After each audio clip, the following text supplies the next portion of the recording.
Keremettүү Аксы Жергесинен сонун өрбелек болсун, кабыл алып коюңуздар. Бүртүган агам экөөбүздөн жаңы чыгарма.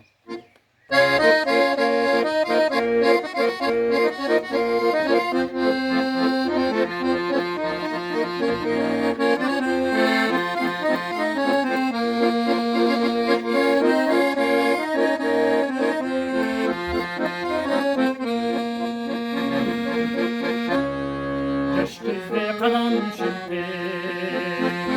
ayılda çoğuygun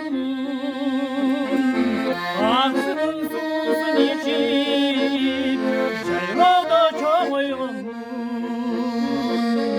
Ağzının susun içip ay çayroda çoğuygun Ağzının susun içip öttürdüm kança günde Aktırdı oynayıp gülüyor Gördüm dağlay günde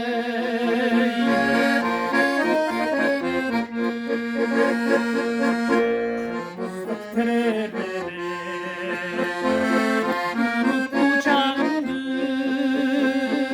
Attı aybala kırdimin Çömele uzattım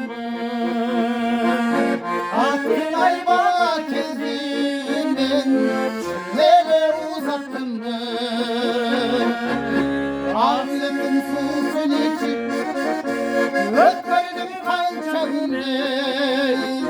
Aktırdı oynayıp günde Sargın dağlay günde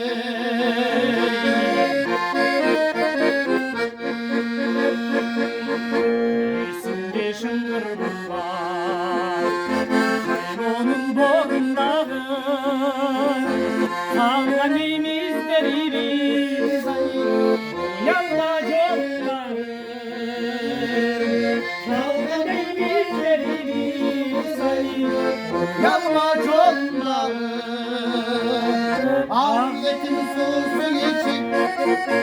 Ötmedim kança günde Aklını oynayıp günde